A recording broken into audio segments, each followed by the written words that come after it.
Bienvenue à tous dans votre programme 15 minutes de grâce et de vérité. Quelle joie encore de pouvoir se retrouver pour une nouvelle session aujourd'hui. Je vous invite avant tout de louer le Seigneur avec moi, avec ce chant qui nous invite à célébrer notre Seigneur. Célébrons, célébrons la gloire de notre Dieu. Célébrons, célébrons sa sagesse, sa puissance. Il a donné la victoire à son peuple. Célébrons la gloire de notre Dieu. Célébrons, célébrons la gloire de notre Dieu. Célébrons, célébrons sa sagesse, sa puissance. Il a donné la victoire à son peuple.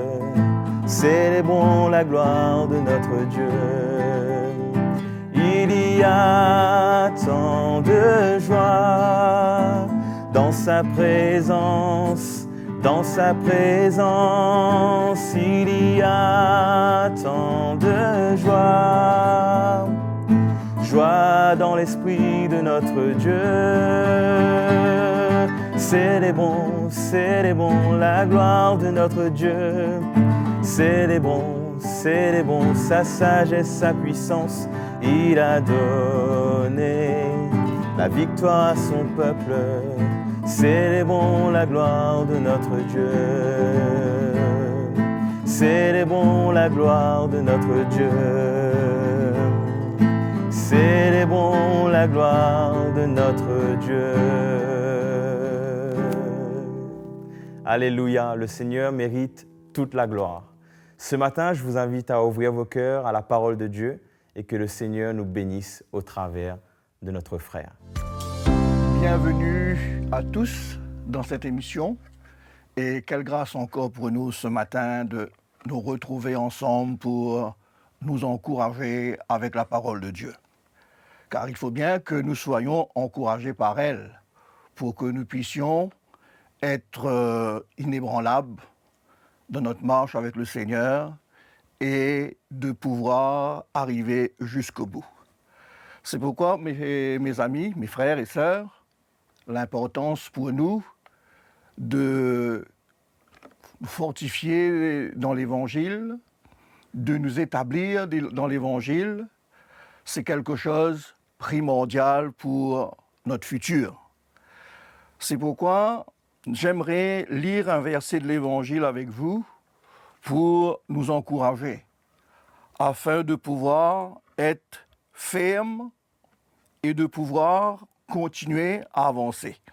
J'aimerais lire un petit verset ce matin avec vous. Allons lire dans l'Évangile de Matthieu, le chapitre 7. On va vous tourner avec moi.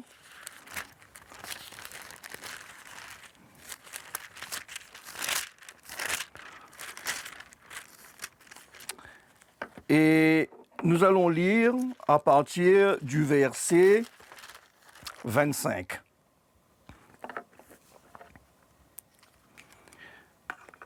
Mais Jésus nous dit, « Quiconque entend ces paroles que j'ai dites et ne le met pas en pratique, il est semblable à un homme insensé qui a bâti sa maison sur le sable. La pluie est tombée, les torrents sont venus, les vents ont soufflé et ont battu cette maison. Et elle est tombée et sa ruine a été grande. » Après que Jésus ait achevé ses discours, la foule fut frappée de sa doctrine, car il enseignait comme ayant autorité, non comme les scribes. Ce qui est très important pour nous dans ce que nous voulons de lire, nous voyons comment le Seigneur encourage ses disciples pour leur dire de considérer sa parole et de bâtir leur vie sur sa parole. Car sa parole, c'est le fondement de notre foi, car sa parole, c'est le moyen par lequel nous allons pouvoir tenir et nous allons pouvoir résister contre toutes les attaques. Il nous dit, ceux qui ont écouté sa parole et qui ont bâti leur vie sur sa parole, les versets plus haut, eh bien, il nous dit que les vents sont arrivés, la pluie est arrivée, ils ont frappé cette maison et cette maison est restée debout. Pourquoi elle est restée debout? Parce qu'elle avait comme fondement la parole du Seigneur. Ils avaient comme fondement la révélation de Dieu. Et comme je vous ai dit dernièrement que nous ne sommes pas des novices dans la foi, mais que nous connaissons que la parole de Dieu, c'est celui qui a donné l'existence à toute chose. C'est celui qui a donné la vie à toute chose. Et là, Jésus nous encourage à venir bâtir notre vie sur sa parole de manière à tenir, de manière à triompher, de manière à remporter des victoires dans notre vie. C'est pourquoi, mes amis, nous n'allons pas ignorer que personne n'est à l'abri d'une épreuve, personne n'est à l'abri d'une situation difficile, personne n'est à l'abri d'une maladie. Nous tous, nous sommes sur cette terre et nous tous, nous pouvons être atteints par diverses épreuves. Mais la seule chose qui va pouvoir nous faire triompher, c'est que quelque part dans notre cœur, nous avons cette révélation que notre vie est dans la main du Seigneur et que rien ne va pouvoir nous arriver.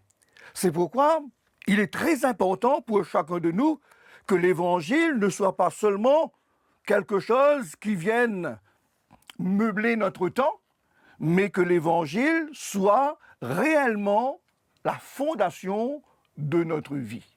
Et c'est pourquoi, les frères et les sœurs, nous allons lire un passage dans l'Évangile qui va nous montrer comment, lorsque nous sommes établis dans le Seigneur, quand nous sommes fondés sur le Seigneur, quand notre foi est solide et ancrée en lui, comment nous pouvons faire face à toutes les situations.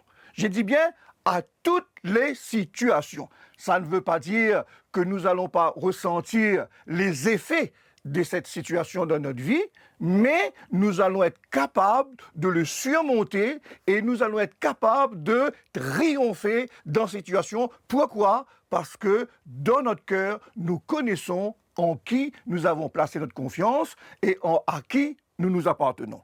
Donc, allons lire un petit verset dans le livre de Job.